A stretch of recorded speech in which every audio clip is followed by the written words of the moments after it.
जय जय जय जय भवानी। एक मराठा, बोलो दादा तुम आगे बढ़ो। एक मराठा,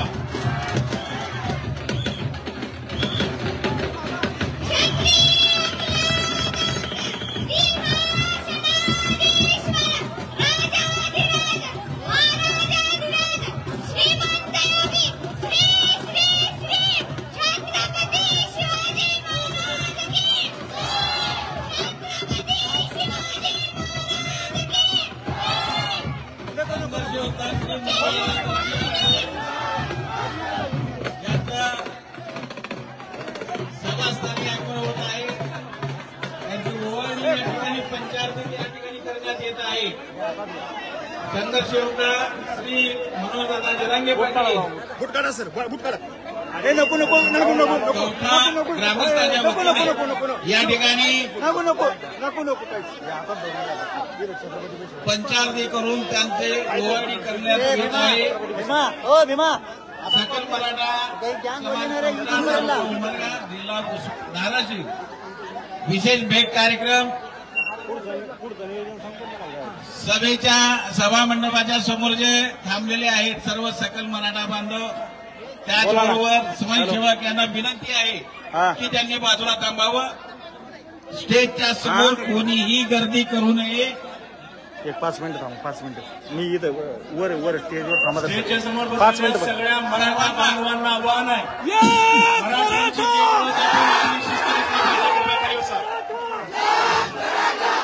सर्वांना विनंती आहे स्टेजच्या समोर थांबलेले समाजसेवक व सर्व मराठा समाज बांधव यांना विनंती आहे की ती सर्वांनी खाली बसून घ्यावं।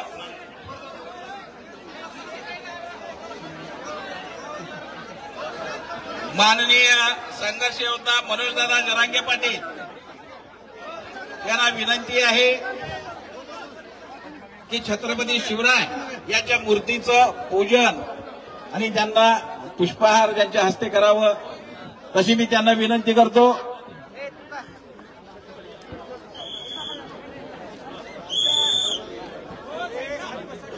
समोर थांबलेल्या सर्वांना विनंती आहे की सर्वांनी खाली बसून घ्यावं।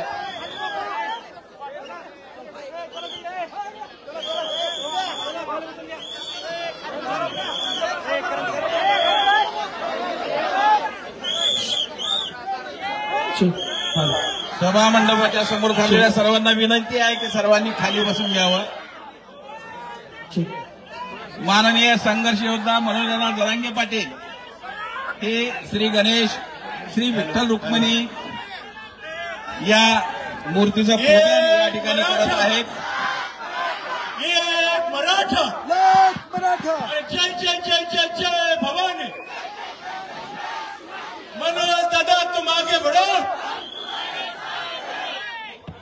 एक मराठा, एक मराठा, आज आमच्या हक्काचं, आज आमच्या हक्काचं कोण म्हणता देत नाही, कोण म्हणता देत नाही। मराठा तुम आगे बढ़ो, हम तुम्हारे साथ हैं। मराठा तुम आगे बढ़ो, हम तुम्हारे साथ हैं। एक मराठा, छत्रपती शिवाजी महाराज की, छत्रपती संभाजी महाराज की जय जिजाऊ। यानंतर संघर्ष योद्धा श्री मनोजदादा जरांगे पाटील यांचं स्वागत या ठिकाणी आरक्षण स्वागत गीतानं करण्यात येईल। सर्व महिला मंडळ यांना विनंती करतो की त्यांनी आरक्षण गीताला सुरुवात करावी।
वेचून आणणार गावाला आनंद झाला जरांगे पाटील आले कवटाला गावाला आनंद झाला जरांगे पाटील आले कवटाला.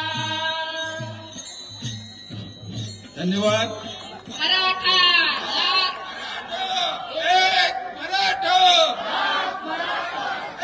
मनोज दादा, सर्वांना विनंती आहे, व्यासपीठावर असलेल्या सर्वांना विनंती आहे की विनाकारण गर्दी करू नका. मनोज दादा आपल्या उपोषणाला पाठिंबा देण्यासाठी आपले सर्वस्व त्याग करून याच ठिकाणी याच पावनभूमीमध्ये विनायक भाऊ पाटील यांनी आमरण उपोषण केलं व जिवंत समाधीचा निर्णय घेतला. पण आपला फोन आला आणि आपण आमच्या सोबत पुढील मराठा आरक्षण लढ्यासाठी पाहिजे, आपली समाजाला गरज आहे असा संदेश आला आणि भाऊंनी माघार घेतली. यासाठीच इतक्या व्यस्त कार्यक्रमामध्ये आपण आमच्या कवठा गावाला विशेष भेट दिला, त्याबद्दल आपले मनपूर्वक आभार. कवठा ग्रामस्थ सर्व धर्मीयांच्या वतीने तरुण मावळ्यांनी आपला या ठिकाणी सत्कार केलेला आहे. शक्ती भक्तीची मूर्ती शाल भेट देऊन त्याचा सत्कार या ठिकाणी करण्यात आलेला आहे. यानंतर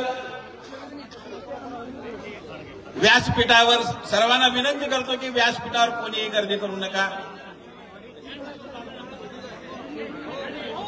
व्यासपीठावर कोणीही गर्दी करू नका.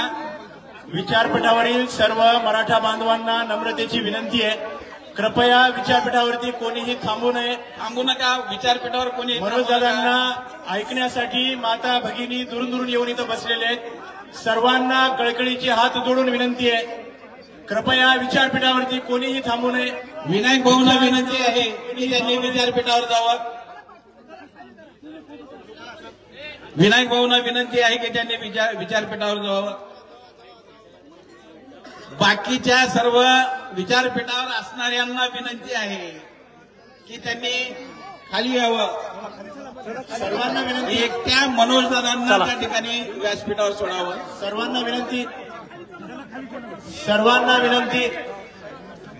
मनोज दादा कृपया विचारपीठावरून कोणीही थांबू नका.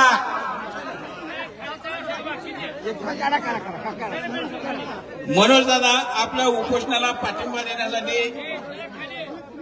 आपले सर्वस्व त्याग करून याच ठिकाणी याच पावनभूमीमध्ये विनायक भाऊ पाटील यांनी आमरण उपोषण केलं, जिवंत समाधीचा निर्णय घेतला.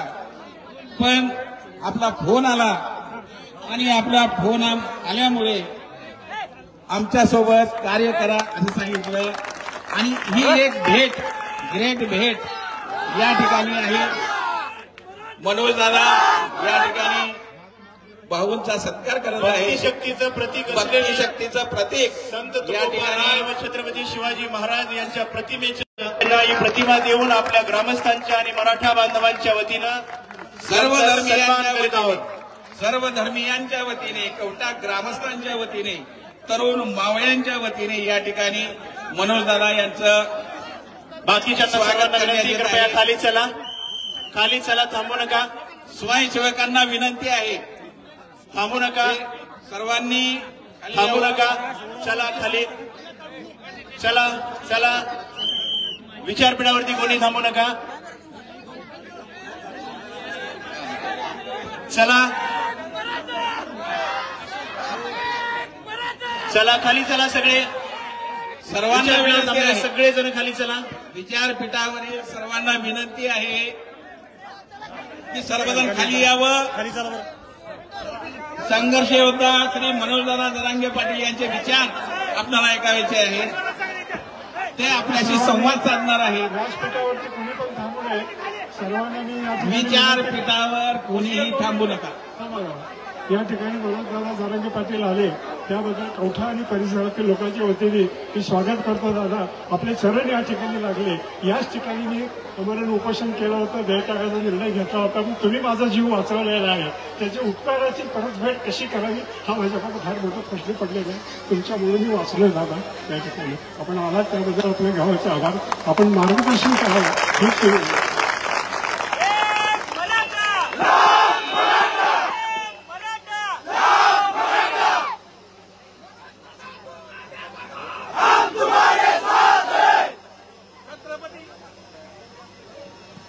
हिंदवी स्वराज्याचे संस्थापक राजे छत्रपती शिवराय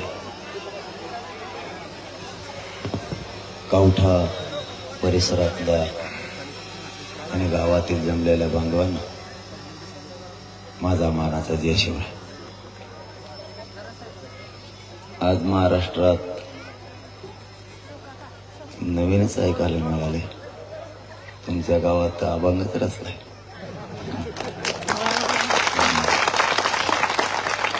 तुमच्या मनापासून खरोखर कौतुक.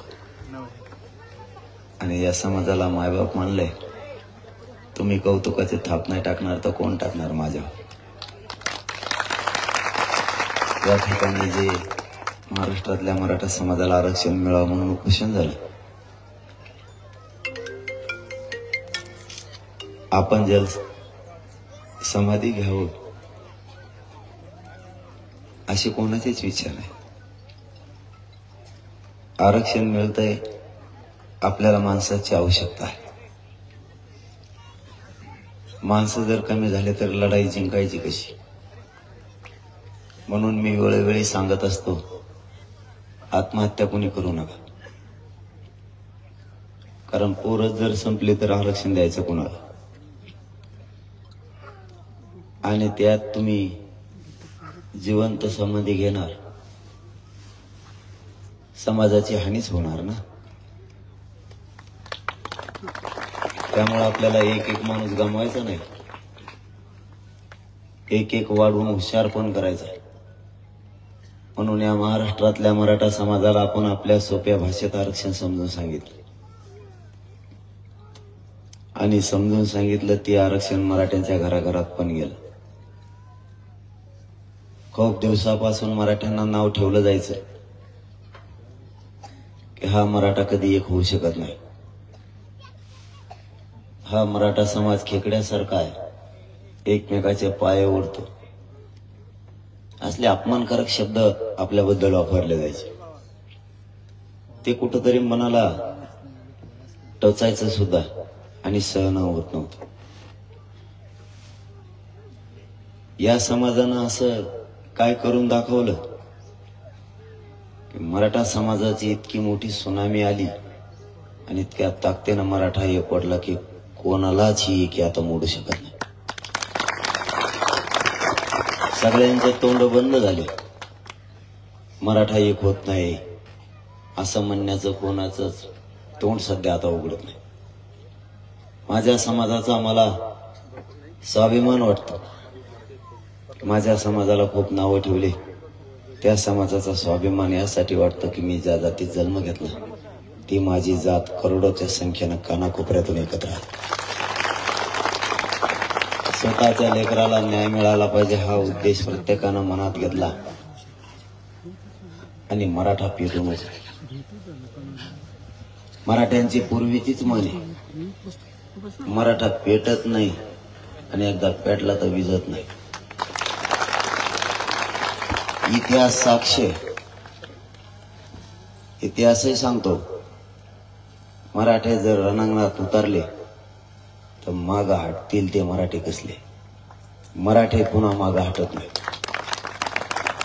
आणि आज पुरा देश मराठ्यांची एकजूट आणि मराठ्यांचं आंदोलन बघतो. काही जण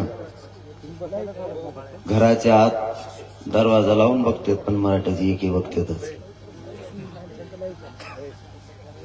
काय झालं, 9 वाजले नाही ना.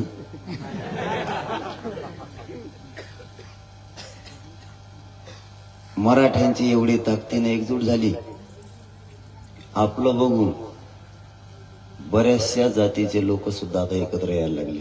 हे सुद्धा मराठ्यांसाठी आदर्शाचे. आपलं बघून तरी ते आपल्यासारखे आंदोलन पण करायला लागले. आपल्यासारखेच आपण जे करतो तेच करते, हरकत नाही. फक्त उद्देश एवढाच, तुमच्या लेकराला आरक्षण मिळालं त्या दिवशी आमच्या मराठ्यांनी विरोध नाही केला. आता आमच्या लेकराला मिळतंय तर विरोध करू नका. ही विनंती आहे तुम्हाला. मान्य करायची का नाही तुम्ही ठरवा. तुम्ही नाही थांबले तरी पण आम्ही सक्षम आहेत आमच्या लेकराला न्याय द्यायला. कारण आम्ही एकटेच 6 करोड आहेत या राज्यात. आम्ही आमचा न्याय मिळवू. परंतु शेजार धर्म मानला जातो, त्याचप्रमाणे मराठा आणि ओबीसी लहान मोठे भाऊ आहेत. आमची इच्छा आहे तुम्ही खांद्याला खांदा लावून आमच्या लढावं आमच्या लेकरासाठी. तुमच्या लेकराला मिळालं त्यावेळेस आम्ही विरोध नाही केला. परंतु आता तुमचे विचार तुमच्या जवळ आहेत. स्वतःच्या लेकराला पाची पकवान मिळालं आणि दुसऱ्याच्या लेकराला भाकरी मिळायच्या वेळेत त्यास विष घालायचं. तुमचा विचार तुमच्यापाशी, परंतु तुम्हाला ज्यावेळेस द्यायचं होतं त्यावेळेस मराठ्यांनी विरोध नाही केला. मराठ्यांनी सगळ्याला सांभाळून घेतलं. मराठ्यांकडे होतं त्यावेळेस मराठ्यांनी भरघोस हाताने दिलं. कधी देताना काटकसर केले नाही, मागं सुद्धा वळून नाही बघितलं. मराठ्यांनी एक वेळ अशी काढली, स्वतःच्या लेकराला कमी दिलं पण इतरांचं लेकरू दुखू दिलं नाही. स्वतःच्या लेकराच्या डोळ्यातले मराठ्यांनी कधी पाणी पुसलं नाही, पण इतरांच्या लेकराच्या डोळ्याला पाणी येऊ दिलं नाही. कधी काळी स्वतःच्या लेकराला अडचण आली तर मराठे धावून गेले नाही, पण इतरांच्या लेकराला त्रास झाला त्यावेळेस मराठ्याने छातीचा कोट केला आणि दुश्मनी स्वतःच्या अंगावर घेतली. कधी दुजा भाव या मराठ्यांनी केला नाही आणि करण्याचं काही कारण पण नाही. परंतु आता काय झालंय माहित नाही. स्वतःला पोटभर मिळाल्याच्या नंतर तरीही ते आपल्याजवळ शिल्लक असलं तरी जवळच ठेवायचं, ही छगन भुजबळ सारख्यांना सवय लागली.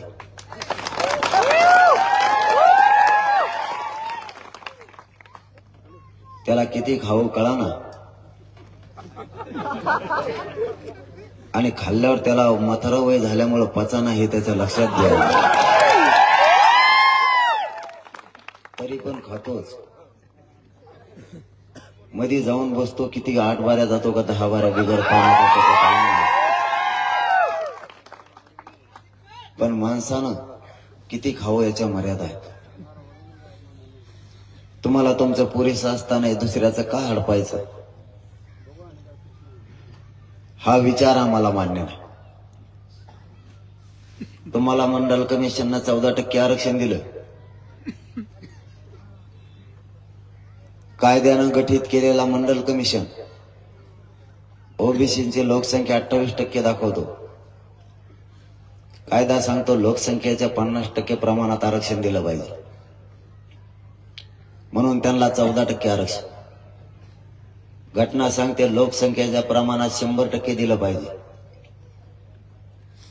घटनेनं दिलेलं एससी एसटींना 100% आरक्षण, त्यानंतरचे दिलेले कायद्याने आरक्षण हे 50%, लोकसंख्येच्या 50% प्रमाणात.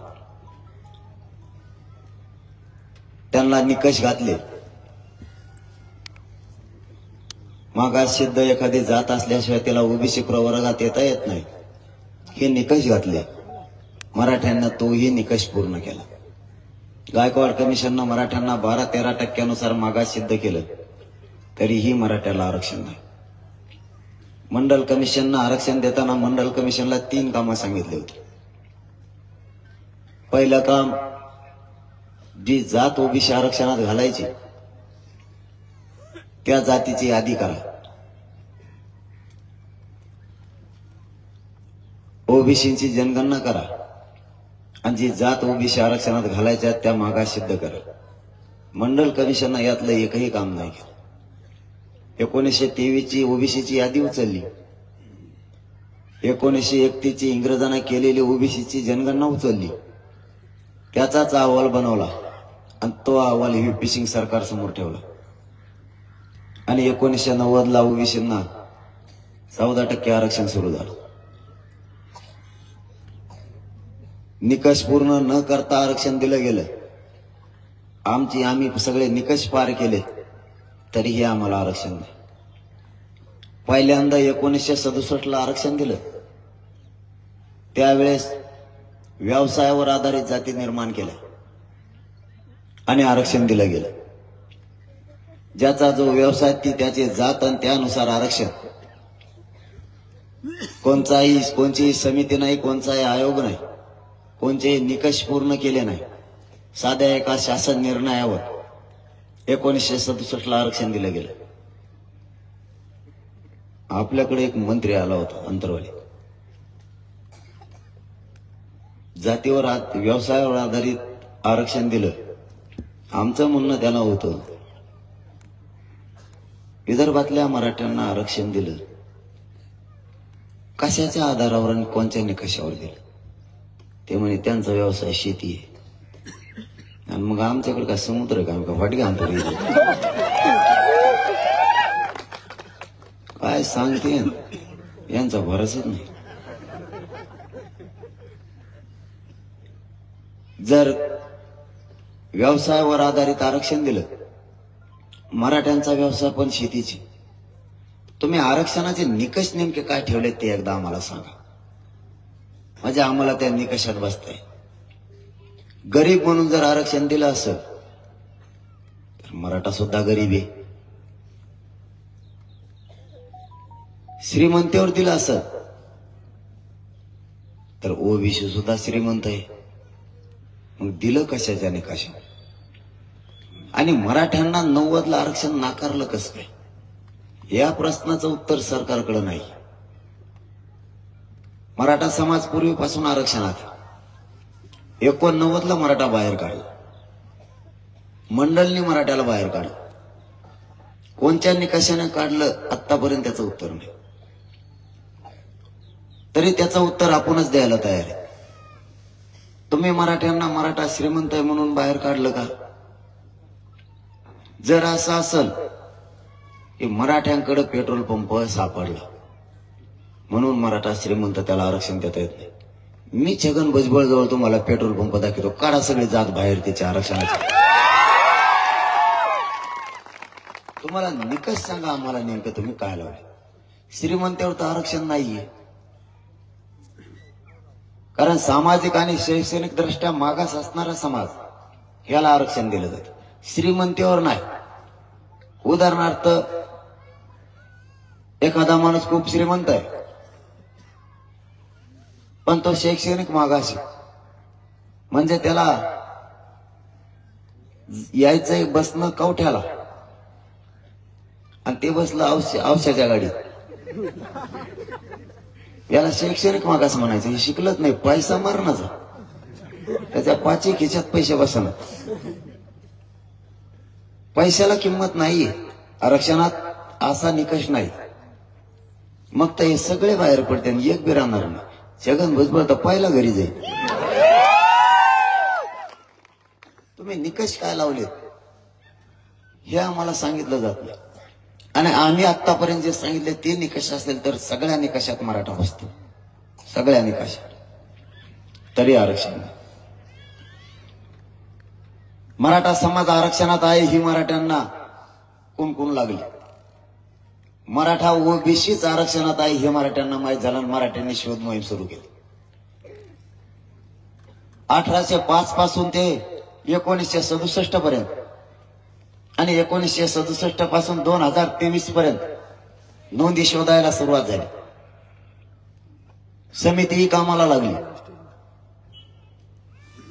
इथून पाठीमागं ज्या ज्या समित्या झाल्या, जे जे आयोग झाले, हे सगळे सांगायचे मराठ्यांच्या नोंदी नसल्यामुळं मराठ्यांना आरक्षण नाही देता येत. आणि मराठा अति विश्वासू असल्यामुळं मराठा विश्वास ठेवायचा. आणि तिथंच खरं मराठ्याचा घात झाला.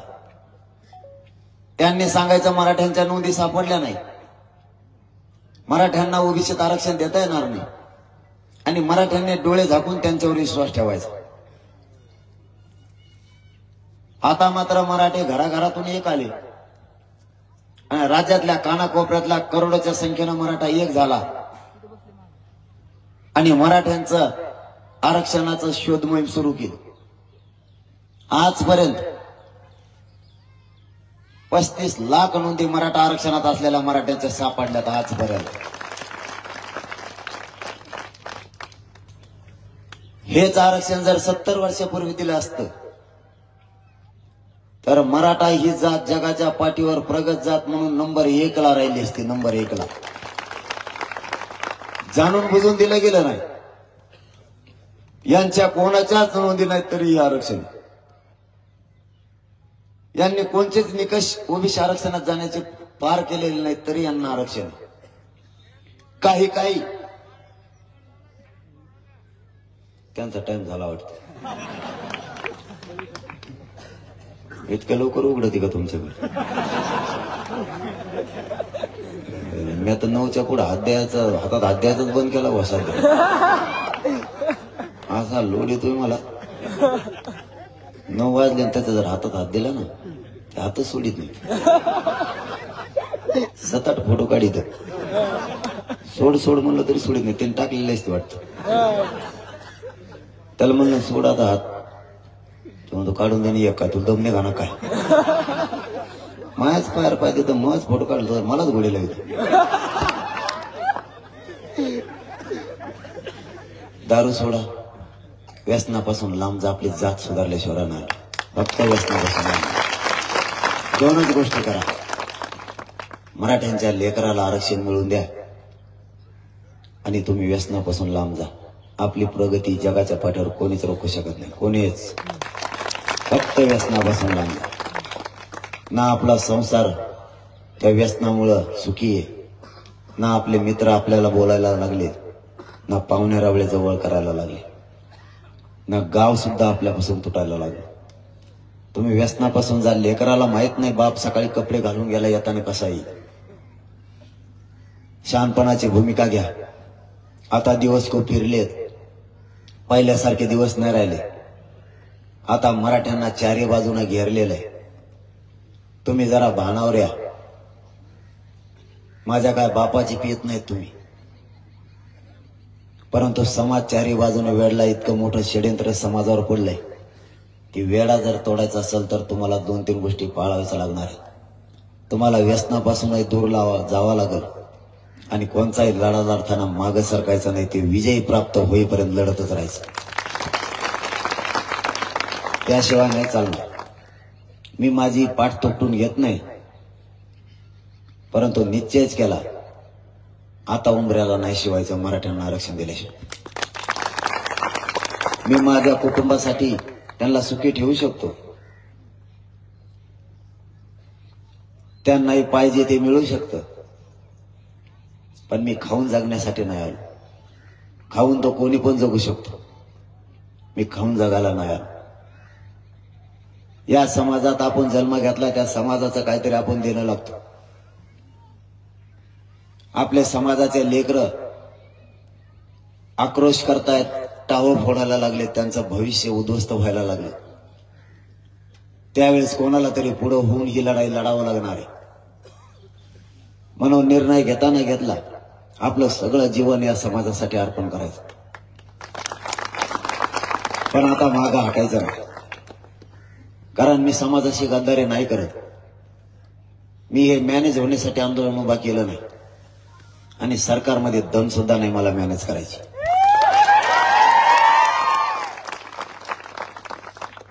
कारण माणसाने एकदा जर ध्येय ठरवलं त्याला पैसाही लागत नाही आणि काहीच लागत नाही. फक्त त्याची इच्छा असायला लागते आणि ध्येय मात्र पक्क लागतं. काहीच अशक्य नाही या देशात, काहीच. आईबाप सोडले तर सगळं या देशात शक्य आहे. फक्त तुम्ही लढायची तयारी ठेवा. तुमची शक्ती फक्त तुम्ही ओळखा. तुम्ही जर म्हणले हे माझ्याकडून नाही होणार तर तुम्हाला कधीच नाही होणार. तुम्हाला एक उदाहरण म्हणून सांगतो. तुमचं महत्वाचं आहे का? आम्हाला थांबायला 1 मिनिट, नंतर मग टाइम आहे ना तिकडे एखाद्या रूम मध्ये गाय कवर बोला. शक्ती माणसाने कशी ओळखायची? आम्ही रायगडावर गेलो मायबापावर.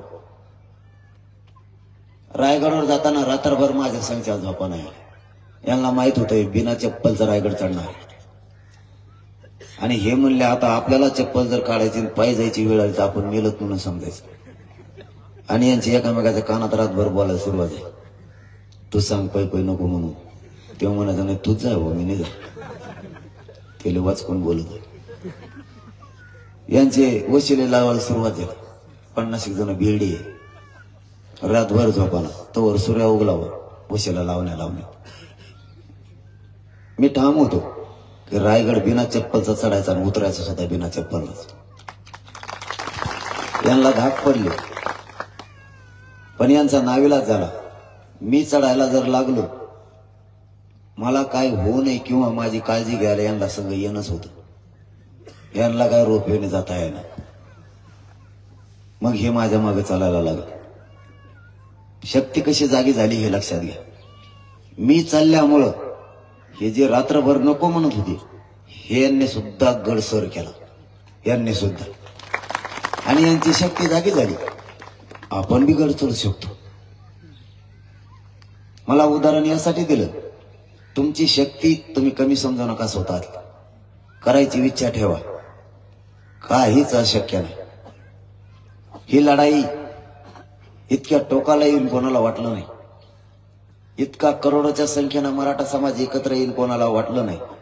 सरकारने सुद्धा हे स्वप्नात बघितलं नव्हतं. कारण त्यांच्या नजरेत त्यांना माहिती आहे मराठा आम्ही वाटून घेतलेला आहे. कोणी ह्या पक्षात कोणी त्या पक्षात कोणी त्या पक्षात.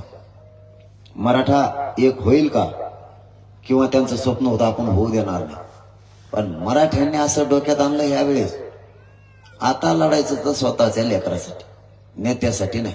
जातीपेक्षा नेता मोठा नाही आणि त्याला मानायचं पण नाही. तुम्ही जर जातीपेक्षा नेत्याला मोठं मानलं तुमच्या पोरायचं वाटोळं झालं म्हणून समजा. आरक्षण फिरक्षण विसरून जा. तुमचे पोर आधी तुम्ही मोठे करा. यांचे पोर आपण मोठे केलेत का नाहीत. आपल्या बापजाद्यांना पिढ्यांना पार यांच्या पॉम्पलेट चिटकिलेत. तुम्ही नाही का चिटकिले. हा मग तुम्हाला माझी भाषा कळते का. हा म्हणा तर नाही म्हणा. माझी भाषा कळते का. पण तुम्ही मराठवाड्यातले मी मराठवाड्यातले. बऱ्याच जणांना नाही मिळालं लागत तिचं. सरकारला तर कळतच नाही काय म्हणते. मग जर एका शब्द मंत्र्याला नाही कळाला ना त्या अधिकाऱ्याला चिरते याचा अर्थ काय होतो रे. त्या अधिकाऱ्याला नाही समजलं ते मला फोन करते याचा अर्थ काय होतो. मला नाही माहिती. जाऊन तिकडे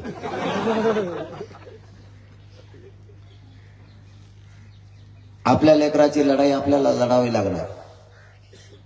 आपल्या बापजाद्याने 75 वर्षात जे जे पक्ष झाले त्यातले जे जे नेते झाले सगळे मोठं करण्याचं काम केलं. आयुष्यभर आपल्या बापजाद्याने यांचे पॉम्पलेट चिटकेले. त्याचं कारण आहे तसंच. तुम्हाला वेळ आहे का बोलू का थोडं. आपल्या बापजाद्याने आयुष्यभर यांचे पॉम्पलेट चिटकेले. कारण होतं हा आपला आहे याला मोठं करा. कधी काळी जर आपल्या लेकराला गरज लागली तर हा मदतीला येईल म्हणून यांना आपण मोठं केलं. आज आपल्या लेकरांना यांची गरज आहे. आपल्या लेकराच्या पाठीशी उभं राहायला एकही नेता यायला तयार नाही. एकही. तुमच्याकडे येतो का. आणि मग टाळ्यात वाजत नाही भाऊ तुमचे कटाळे का. म्हणजे टाळ्या वाजासाठी नाही म्हणलं मी. भाषा कळली का नाही यासाठी बोललो. एकही नेता लेकराच्या पाठीशी उभा राहतो. 1% जर लेकरं हुकलं ना ज्याचं लेकरं हुकलं फक्त त्याच्या आई बापाला एकदा जाऊन विचारा. त्याचं काळीच किती जळाल्यासारखं होतं. कारण उभं आयुष्य काम केलं शेतात. आयुष्यभर पायाला चप्पल नाही घातली मायबापाला. आयुष्यभर पोटाला पोटभर नाही खाल्लं. अंगाला कपडे नीट नाही घेतले. 1 रुपया वाचवला आणि लेकराच्या शिक्षणाला लावला. स्वप्न मायबापाचं एकच होतं माझं लेकरू जर मोठं झालं अधिकारी जर बनलं माझ्या वाट्याला आलेलं कष्ट कमी होईल. हेच मायबापानं स्वप्न बघितलं.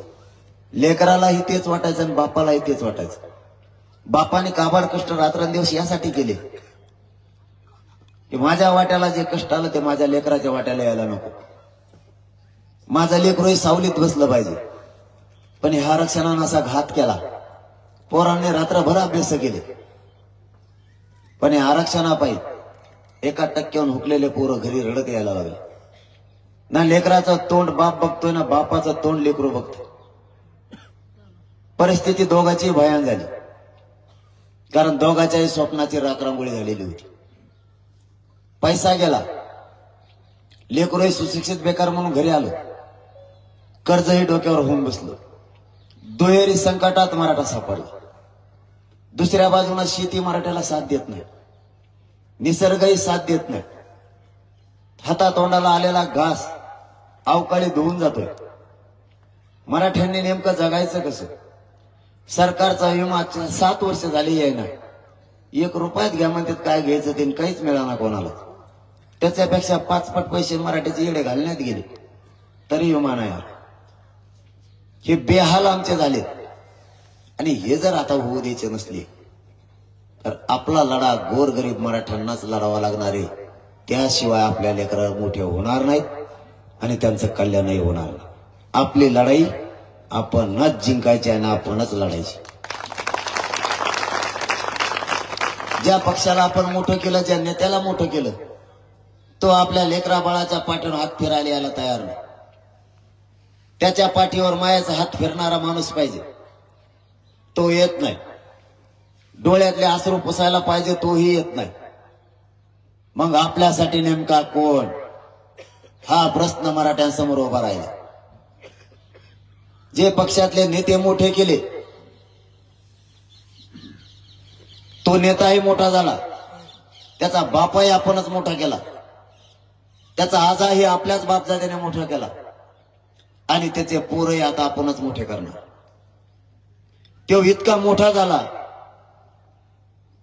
की त्याचे पोरं परदेशात शिकायला गेले.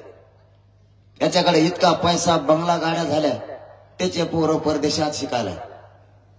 आज आपल्या पोराच्या मदतीला तोच यायला तयार नाही. मग आपल्या पाठीशी नेमका कोण? पाठीमागं ज्याला ज्याला मोठं केलं तो नेता आपल्या पाठीशी असेल. म्हणून मराठ्यांनी मागं वळून बघितलं तर पाठीमागं कोणीच उभा नाही. समोर बघितलं तर ज्याला मोठं केलंय तोच समोरून उभा आहे, मी तुम्हाला आरक्षण मिळू देणार नाही. ही आजची मराठ्यांची परिस्थिती. मग यांना मोठं करून आपला उपयोग काय झाला? आपल्या न्यायासाठी भांडणार नेमका कोण? म्हणून जातीपेक्षा नेत्याला मोठं मानू नका. तुमच्या लेकराला एकदा आरक्षण मिळेपर्यंत तुम्हाला राजकारण करायचं तर करा, मी नाही करू म्हणणं मताचा नाही. परंतु आज नाही. आज अगोदर तुमच्या लेकराच्या न्यायासाठी तुम्ही झुंज द्या.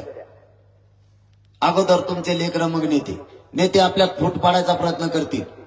फूट पडू देऊ नका, गैरसमज निर्माण होऊ देऊ नका. जर तुम्ही गैरसमज त्यांचा ऐकून निर्माण केला, त्याचा षड्यंत्र यशस्वी झालं, त्याच्या फायद्यासाठी तो आपल्यात फूट पाडील, तो मोठा होईल, पुन्हा आपल्या लेकरांच्या पिढ्या 10-12 तरी बरबाद होतील. आता हे पाप डोक्यावर मराठ्यांनी घेऊ नका. घराघरातले मराठे एकजुट्या, गावानं गावं मराठ्यांनी पिंजून काढा. 24 डिसेंबर पर्यंत मराठ्यांची कसोटी. 24 डिसेंबर पर्यंत महाराष्ट्रातल्या सगळ्या मराठ्यांना सरसकट आरक्षण मिळणार, याच्यात काही शंका नाही. 100% मिळेल. पण सरकारनं नाही दिलं तर आपल्याला ही लढायला सज्ज राहावं लागणार. ही लढाई आणखीन ताकदीनं लढायची. विजय मिळेपर्यंत मागं हटायचं नाही आता. कारण इथं ना माझा फायदा आहे ना तुमचा. इथं महाराष्ट्रातल्या घराघरातल्या मराठ्यांच्या लेकराचा फायदा आहे. म्हणून सगळ्यांनी तुटून पडा. एवढ्या वेळेस आपल्या मराठ्यांच्या लेकराच्या पदरात हे आयुष्याचं आरक्षणाचं दान टाका. त्याला या आयुष्याची एकदा भाकरी द्या, मग तुम्हाला काय करायचं ते करा. पण सध्या आरक्षण घेईपर्यंत राजकारण किंवा त्या नेत्याला महत्व देऊ नका. कारण तुमच्या लेकराला नंतर वाली कोणी नाही. एकदा त्याला आरक्षण मिळू द्या, मग तुम्ही बिनधास्त जे करायचं ते करा. जर पुढच्या काळात आंदोलन करायची वेळ आली, त्या किल्लारी आणि कवठा परिसरात, या परिसरातले शेकडो गावं तुम्ही उद्यापासून जागे करायला चालू करा. गावाचे गावं पिंजून काढा. जर पुढच्या काळात आंदोलन करायची वेळ आली तर लाखोना मराठा रस्त्यावर दिसला पाहिजे, लाखोना. महिलांनी महिला जाग्या करा, पुरुषांनी पुरुष जागे करा, कोणी लाजू नका. कारण तुम्ही जर आता लाजलात अशी संधी मग मराठ्याला पुन्हा येणार नाही. या संधीचं सोनं करा. तुम्ही आता लाजलात तुमच्या लेकराचं वाटोळं झालं म्हणून समजा. काही गावात मी सांगतो महिलांनी महिला जाग्या करा, पुरुषांनी पुरुष जागे करा.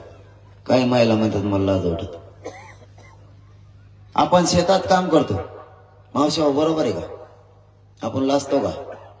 आपण जर शेतात काम नाही केलं आपले लेकरं मोठे होऊ शकत नाही. माझ्याकडे बघा, इकडे तिकडे नका, आरक्षण इकडे तिकडं नाही. आपण जर शेतात काम नाही केलं आपले लेकरं मोठे नाही होणार. त्यामुळे शेतात काम करताना आपण लाजायचं नाही. आणि आरक्षणात सुद्धा तुमचेच पोरं मोठे होणार आहेत घराघरातले. तुमचं माझ्याकडे देणं आहे ना? काय सांगितलं सांगा बरं महिला? मी आत्ता काय म्हणलो?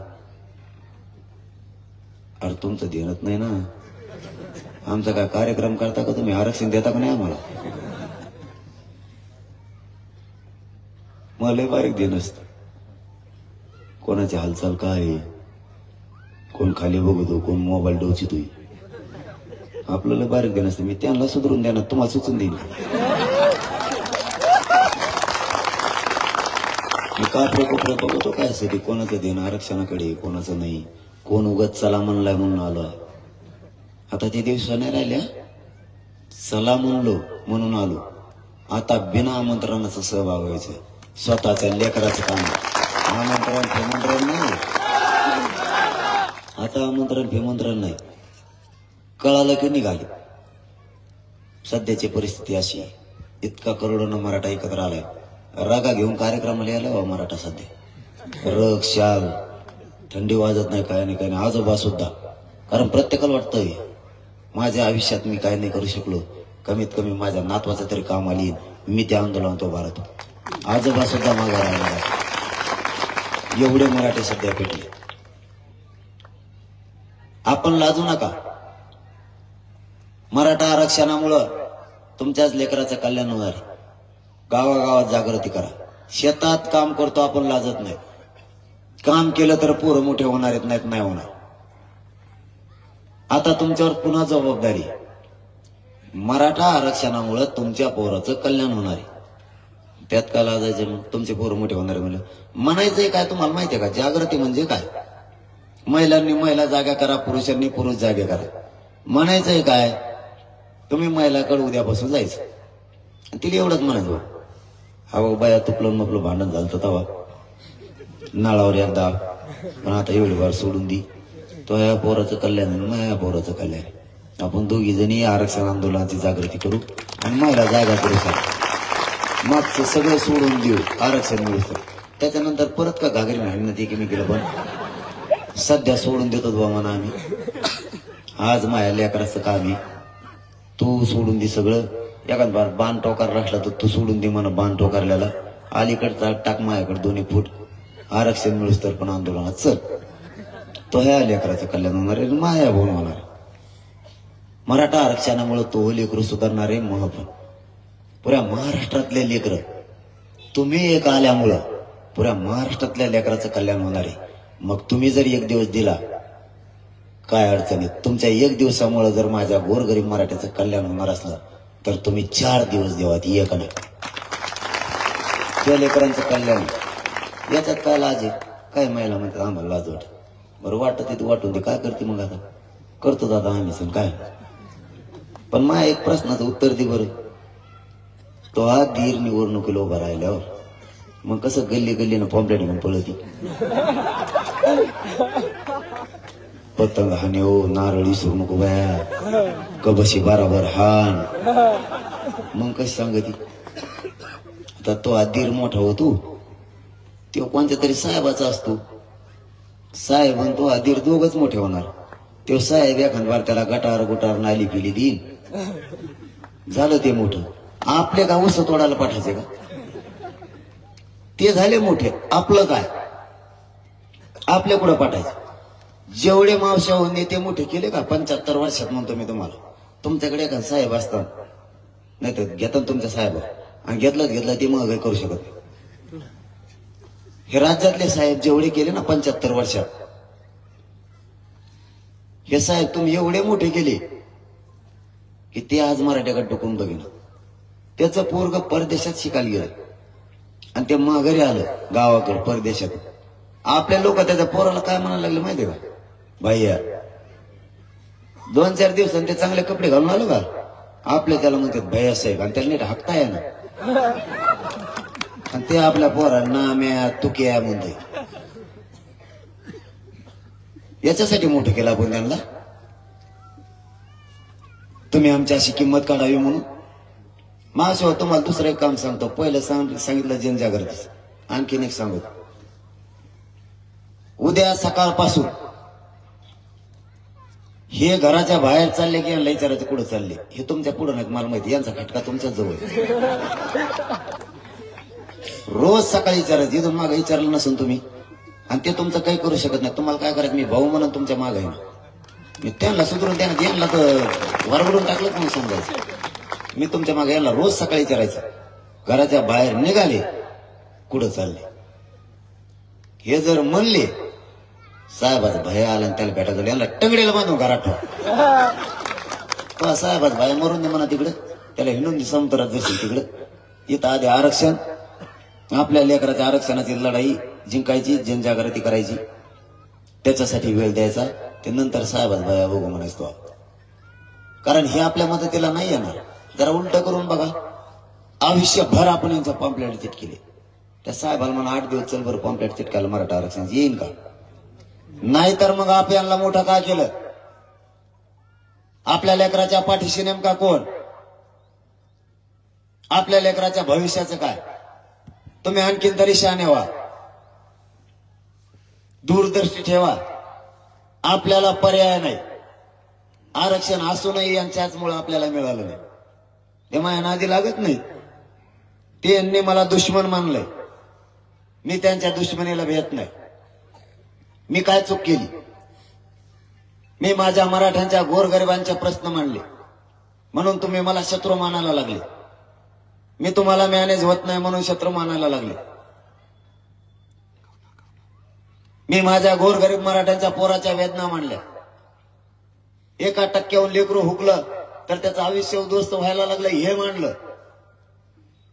आमच्या लेकरांच्या किंकाळ्या तुमच्या कानापर्यंत येणार म्हणून त्या मी मांडल्या.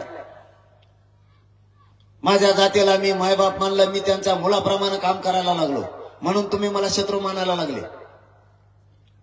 आणि तुम्ही जर मला असं असताना शत्रू मानत असाल तर मी तुम्हाला मोजी सुद्धा नाही, गिनी सुद्धा नाही. तुम्हाला काय करायचं ते करा, कारण मी मरायला भेट नाही. कारण मी तुमच्या बळावर तिथं जीवाची बाजी लावून बसलोय. मी 1 इंचही मागं सरकत नाही. यांना कितीही ताकद लावू द्या, मी यांना भेणार पण नाही.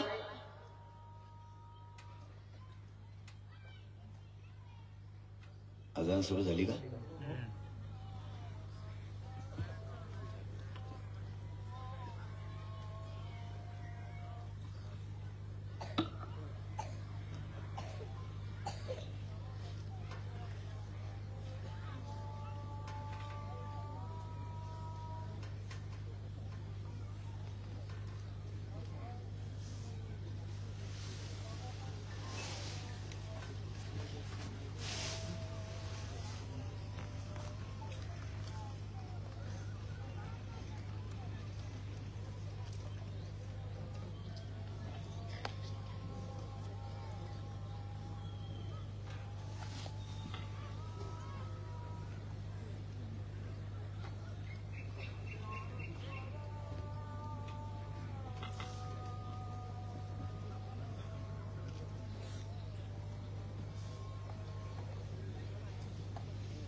सगळ्या धर्माचा सन्मान करणं हे संस्कार आपल्याला.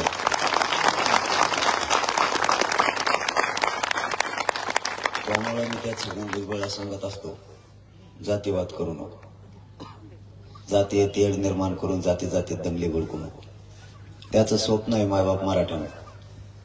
ओबीसी बांधवात आणि मराठा बांधवात जातीय तेढ निर्माण करून दंगली लावायचं आणि आपलं मराठ्यांचं स्वप्न आहे त्या होऊ द्यायचं नाही. शांतता या राज्यात ठेवायची, उद्रेक जाळपोळ नाही करायचा. त्याचं स्वप्न पूर्ण नाही होऊ द्यायचं. आजही ओबीसी बांधव आणि मराठा बांधव गावखेड्यातले दोघही एकमेकाच्या सुखादुखात उभा राहतात का नाही? दोघही. जर हे लग्नाला कुठं दोघं चालले, ओबीसी बांधव मराठा बांधव, दोघं 50-50 फिरून टाकीते बा गाडीला, टाकीत का नाही? त्याने जर आजच्या पाजला जी उद्या पाहिजे ते, आणि जर नाही पाजला तर कचा कच गोळी लावते त्या गाडीला. इतकं प्रेम आहे त्यांचं एकमेकावर. एखाद्याची जर मोटर जळाली तर एकमेकाला पाणी देतात, म्हणजे तुझं पीक नको जळू देऊ, पाणी घेऊन पीक वाचव. फक्त कापसा आपण आपल्याच यायचे देत, याच्यासारखा कोणाचा नाही यायचे. हे कोणाचा यायचे तर जेलला जात आहे. आणि परत म्हणतो बेसन भाकर खाऊन आलो. लबाड असं बोलत. मला म्हणतो त्याला काय माहित आत काय मिळत आहे. आत बेसन भाकर, त्याबरोबर कांदा मिळतो, मग खा गोणी भर. जस काय लढायचे कोणाला असं सांगतो कांदा मिळवतो. सगळ्या दुनियाचं खातो ते खातो बी, आणि गप्पा तर असं ठोकितो. तो म्हणतो मला अभ्यासच नाही मला, आणि तो मला म्हणतो ते 5वी शिकलेलं आहे मी. माया शिक्षणावर सरकारनं 3 दिवस घातले भाऊ.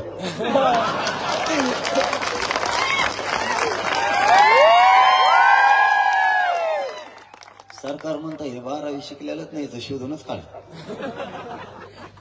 सगळ्या प्रश्नाचे उत्तर देतायच कस काय. आणि हे म्हणतं 5वी शिकलेलं आहे, आणि ते म्हणतं याचा अभ्यास नाही. बरं नाही तर नाही, मला होऊन देतो आहे म्हणाले, मला अभ्यास नाही. पण अभ्यास नसून आरक्षण निर्णयाच्या प्रक्रियेत आणलं का नाही आणलं? आणि मग तू जर एवढा हुशार आहे तर जेलला गेलाच का मग मी बरा राहतो यापेक्षा. मायावर तर मायबाप एवढे डाव टाकले या सरकारने. इतकं नमुनेबाज सरकार आहे. किती उपमुख्यमंत्री याचा एक मला मेळ लागणार. आणि मी कोणत्या मंत्र्यासंग चर्चा केली हे तर माझ्या ध्यानात राहील. 15 दिवसात बदल दिली. मला एकदा फोन आला, वडी काढायला त्यावेळेस आंदोलन सुरू होतं.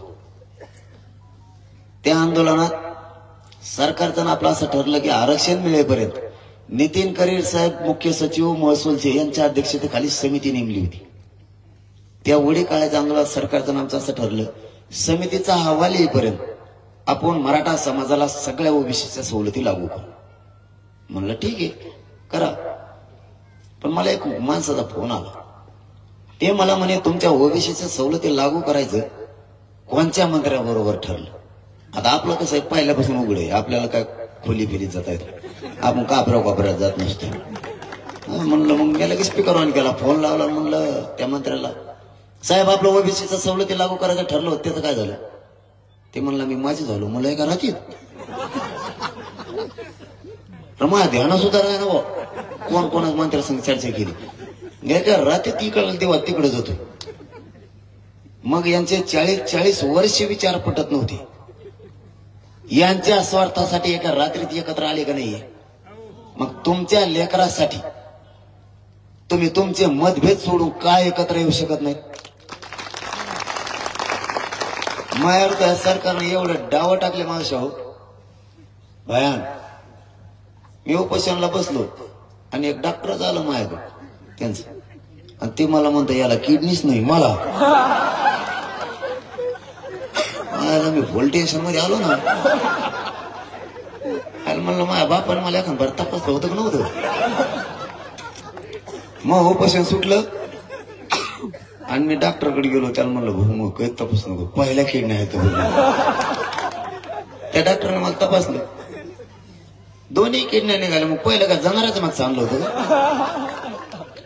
काय डोकं लावी देन.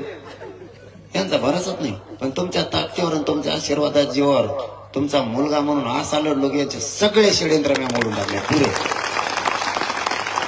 ते इतके हुशार आहे ते मुंबईतच ठरी देत. भाकरी खाता खाता संध्याकाळी भाकरी खात असते ना ते ठरी देत. चला रे 5-6 जण म्हणते त्याच्याकडे जाऊ आपण त्याला बिंगूनच टाकू मला. आणि ते 5-6 जण बसतेत मंत्री तेव्हा त्याला बिंगूनच टाकू. आता मातंबर मला लय हुशार माहिती झालं यांचं मातंबर असतात म्हणून. आणि ते कशाचं धोरण ठरवून नाही देत माहिती तुम्हाला. मी ते कसला करून नाही दिसत का त्याच्यामुळं ते म्हणते काय कसलं काम दिसतं याला आता बिंगून टाकू आपण. आणि मी दिसतो बी कसला काय मला किती बाऱ्या मोजा तुम्ही 35 किलो भरवतो. मी दिसतो बी बँड मध्ये कुळकुळ वाजवून रस्त्यावर. आणि जेव्हा ती माझ्याकडे आली सगळ्यांची बसले माझ्या संग त्याने मला काही शेंग आणल्या मी आणल्या त्यांना बऱ्याच गप्पा चाललेल्या वाढू. मी बी म्हणत ते चर्चा दरम्यान त्यांना वाटलं फुटलं ना जुळलं म्हणलं. आता परत अर्धा घंटा गप्पा आणल्या उठ मायापासून. ते म्हणले बेकार दिसतंय. कारण ज्या चर्चेत मराठ्यांचा हित नाही ती चर्चा मी करत नसतो. कारण मन पैशाचं जमत नाही, पदाचा मह जमत, इंग्लिशचं मह कवा जमलं नाही, पुढं जमून म्हणून वाटत नाही. आणि म्हणले मग तर आरक्षणात द्यावं लागेल याला मॅनेज नाही होत म्हणलं. कारण आपला धंदा तसा आहे. माझ्याकडे एकदा अधिकारीच पाठवून दिले इंग्लिश बोलणारे. आता मन इंग्लिश जमत नाही मलाच मत होते त्यांना काय माहित. ते आलं फडा फडा फडा फडा फडा इंग्लिश म्हणलं अर म्हणलं तो आपलं जमत तू निघितो. मराठीत मराठा आरक्षणावर प्रश्न विचारा. जर सगळ्या मराठा आरक्षणाचे उत्तर नाही दिले ना तर मराठीच्या अवलाद सांगणार नाही. त्यामुळे ते आपल्या नाद्याला लागायचंच बंद झाले. मग एक दिवशी एक प्रतिनिधी गोडीत आला माया. ते म्हणलं भाऊ जरा पडली एक काम करावं काही पर्याय सांगा. म्हणजे बघा आंदोलन आपणच करायचे, लोक आपली, मागणी आपलीच आणि पर्याय बी आपणच द्यायचं. आणि तुम्ही काय करता मग? तरी म्हणलं चला जाऊ द्या मला गोरगरीब मराठ्यांच्या लेकराच्या आरक्षणाचा न्याय काढायचा आहे, पर्याय देऊ. 1 जून 2004 रोजी सरकारनं एक GR पारित केला होता. कुठलाही कायदा बनवताना आधार असल्याशिवाय कायदा पारित करता येत नाही. त्याला कायदे मंडळ आणि तिन्ही मंडळ मान्यता देत नाहीत. मग 1 जूनला 2004ला जो कायदा पारित झाला होता मराठा आणि कुणबी एक असलेला, त्या कायद्यात फक्त सुधारणा करा, त्याच्या अटी शर्ती कमी करा, त्याच्या सुलभता आणा आणि 2001च्या कायद्यानुसार 2023ची सुधारणा करा. फक्त सुधारित नाव द्या एवढंच करा. असं चिंगाट पडलं ते मुंबईला ऐकून मग हे त्याला वाटलं लयच भारी काम झालं. वार खुश झालं ते एकदम. चिंगाट मुंबईला पडलं. आम्हाला बस तरी इकडं तिकडं लगे ब्रेकिंग न्यूज आली 2004च्या GR मध्ये दुरुस्ती. म्हणलं आता येत होतं मुंबईला कसं गेलो. त्याला इमानातलं टप्प चालू आहे त्यांचं सध्या. 1.5 घंट्यानं परत ब्रेकिंग न्यूज आली. 2004चा सुधारित GR घेऊन शिष्टमंडळ आंतरवालीला आंदोलक ठिकाणी निघालं. आम्हाला व्यासपीठावर बसू सोडतो. आमच्या आधी टेकले व्यासपीठावर. आम्ही म्हणले धरा धरा धरा हे कागद निघा म्हणजे घरी आपण द्यायची तयारी आम्हाला. म्हणलं मला त्याच्यात वाचून दे काय एकदा. मराठ्यांना त्याच्यावरती असं लिहिलेलं होतं, वंशावळीच्या नोंदी असलेल्या मराठा समाजाला कुणबी प्रमाणपत्र देण्यात येत आहेत. अरे मला थांबल्यात कुठे. त्यालाच विचारलं पुन्हा वाचून दाखवतो म्हणलं तुला एकदा. वंशावळीच्या नोंदी असलेल्या मराठा समाजाला कुणबी प्रमाणपत्र देण्यात येत आहेत. तुझ्याकडे वंशावळीच नोंद आहे का? ते म्हणतात नाही. म्हणलं माझ्याकडे नाही. जाऊ दे माघारी. असे 3 कायदे आपण पारित होणारे वापस पाठवले. कारण मी माझ्या समाजाशी गद्दारी नाही करू शकत. मला जर तुमच्याशी गद्दारी करायची असती तर आजकाल इतका भयानक आहे. एखाद्या आमदाराने मंत्र्यांनी जर खांद्यावर हात टाकला ना माणसं दुसऱ्या दिवशी नीट बोलत नाही. ते काय मग सकाळी इतकं बेकार काम. पण आपल्यापाशी अख्खं 22 दिवस मंत्रिमंडळ बसून होतं. अख्खं मंत्रिमंडळ. तरीही मी या मराठा समाजासाठी, माझ्या मायबाप जनतेसाठी माझी एक इंच भरही नीट डळू दिली नाही, इंच भरही. मी आत्ताही जमिनीवर आहे आणि आत्ताही माझ्या मायबाप जनतेच्या दारात. मला डॉक्टरने सांगताना सांगितले, तुम्ही आराम करा, तुमच्या किडन्यासह लिव्हरवर सगळ्या सुद्धा आलेल्या. कारण 17 दिवस बिना अन्न पाण्याचं उपोषण आणि त्यानंतर पुन्हा 9 दिवस, एकूण 26 दिवस, 2 महिन्याच्या आत 26 दिवस. तुम्हाला आराम केल्याशिवाय पर्याय आला. मला माहित होतं आपण जर यावेळेस आराम केला तर आपल्या मराठ्यांच्या लेकराचं वाटोळं झालंच म्हणून समजायचं. कारण आरक्षण मिळवण्याचा हाच दिवस आहे आता.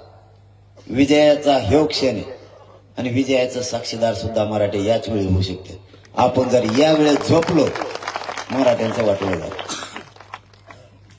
त्यामुळं मी माझी जीवाची पर्वा न करता रात्रंदिवस माझ्या मराठ्यांच्या दारात त्यांचा आशीर्वाद घेऊन त्यांच्या जनजागृती करतो आणि त्यांना शांततेचं आवाहन करतो की शांत राहा, उद्रेक करायचा नाही, जाळपोळ नाही करायची. ओबीसीने आणि मराठ्यांनी गावखेड्यातल्या एकमेकाच्या अंगावर नाही यायचं. आपण लहान मोठे व्हावेत, हे काम मी रात्रंदिवस करतो. मी मागं हटलो नाही आणि हटणार सुद्धा. माझी तुमच्याकडे फक्त एकच विनंती, अशी संधी आपल्याला पुन्हा नाही येणार. या संधीचं आपल्याला आता सोनं करायचं. मावशा हो, तुम्ही जागा आहेत का? हे माझ्याकडे ते अंतरवलेले सगळे मला काय म्हणतात माहितीये का? तुम्ही आमच्या गावात या, आम्ही तुमच्या मागं आहेत, तुम्हाला कोण धक्का लावतोय बघत होत, आम्ही संरक्षण करायला खंबीर आहेत तुमच्या, तुम्ही फक्त आमच्या गावात या, मला कोण काय करतं बघत होत, आम्ही आहेत तुमच्या मागं. आणि मला इथं आल्यावर असे कथा कथा ढकली देत, मी उतारायला लागल्यासारखा तिकडाकडे जातो. मग टगड सुद्धा खाली टेकून देत नाही इतकं लुटीत. मग बारगाड मोडून ना भोग्या खेळतोय. मला माहिती तुमचा माझ्यावर जीव आहे, तुम्ही माझ्यावर प्रेम करता. मी मूर्ख नाहीये, भावना शून्य सुद्धा नाही. मला कळतंय तुम्ही मायापोटी माझ्याकडे फोटो काढायला येता. परंतु 17 दिवस उपोषण केल्यामुळं मायबाप माझं शरीर मला साथ नाही देतात. माझ्या गाडीतल्या लोकांनाच माहिती माझे काय हाल होते. फक्त या लेकराच्या पदरात आरक्षण पडावं म्हणून मी रातपाट एक करून माझ्या जीवाचा विचार नाही करत. आणि मी मरायला सुद्धा भेट, कारण मी माझ्या बापाला सुद्धा सांगताना तेच सांगितलं, कुटुंबाला सुद्धा तेच सांगितलं. मला फक्त रस्ता लागतो. मला जर रस्ता नसला ना, मला चालताच येत नाही. मी बळच तग धरून हे आंदोलन सुरू ठेवलंय आणि भेटी सुरू ठेवल्या. नसता शरीर ज्यांनी उपोषण केले त्यांना विचार 17 दिवस आणि न प्याल्यावर शरीरात किती जाळ होतो. आपण कधी मागं हटलो नाही, त्या समाजासाठी हटणार सुद्धा. मरायला मी भीतच नाही. फक्त तुम्ही इकडे आल्याच्या नंतर रस्ते तरी करून देत जा, कारण सध्या माझ्या शरीरात काय नाही राहिलं. डास सुद्धा माझ्याकडे टाइम देत नाहीत. त्याला काही खायला मिळत नव्हते. दुसरी पार्टी फक्त पण आपल्याकडे येत. माझ्या संघ सगळे रगा घेऊन झोपत येत, चावत येत, म्हणून आपण उघडाच असतो. येतच नाही. आपल्याला माहिती आपल्याकडे कोणी येऊ शकत नाही, एक बी डास येऊ शकत नाही. कारण मी लढताना काटकसर करून लढत नाही. तुम्हाला फक्त जाता जाता माझी एक विनंती, गावाची गावं, या परिसरातले शेकडो गावं एकत्र करा, जनजागृती करा, घराघरात जा, टीमा तयार करा. आता गाफील राहू नका. घराघरातले मराठे जागे करा. आणि या परिसरात कधी काळी जर आंदोलन उभा करायचं ठरलं, 5 किलोमीटरवर मराठ्यांना उभा राहायला जागा नाही पाहिजे, एवढे विराट रूपाने एकत्र. कारण मी तुमच्या बळावर, तुमच्या ताकदीच्या जीवावर, तुमच्या आशीर्वादाच्या बळावर मी तिथं माझी जीवाची बाजी लावून बसतोय. तुम्ही मला खांद्याला खांदा लावून लढायला पाहिजे. तुमच्या साथीची मला गरज आहे, कारण माझ्या महाराष्ट्रातल्या मराठ्यांच्या लेकराचं कल्याण होणार आहे. मी फक्त तुमच्या आणि तुमच्या जीवावर तिथं जीवाची बाजी लावून बसतोय. माझी काहीच इच्छा नाही. तुम्ही फक्त एकजूट अशी ठेवा, ही एकजूट फुटू देऊ नका. सरकार कसं आरक्षण देत नाही आपण बघू, त्याच्या छाताडावर बसून आरक्षण घेऊ, काळजी करू नका. फक्त तुम्ही तुमची एकजूट फेडून घेऊ नका. जाता जाता माय बापावर तुम्हाला शब्द देतो, माझा जीव जरी गेला तरी या महाराष्ट्रातल्या मराठा समाजाला आरक्षण मिळवून दिल्याशिवाय हा तुमचा मुलगा एक इंचही मागे सरकणार नाही, शब्द तुम्हाला देतो आणि थांबतो. जय जिजाऊ, जय शिवराय. नमस्कार, मी अनिल तिवारी, महाराष्ट्राचा पुढारी या न्यूज चॅनल मध्ये आपलं सहर्ष स्वागत करतो. गावगाडा ते मराठवाडा, राष्ट्र महाराष्ट्र, पश्चिम महाराष्ट्र, नात्याचा अनुबंध ते कोकण, न्याय हक्क लढा संदर्भ ते विदर्भ, समस्या असो की अडचण, उत्साह असो की आनंदाचा क्षण, क्षणात आपल्या दारी महाराष्ट्राचा पुढारी.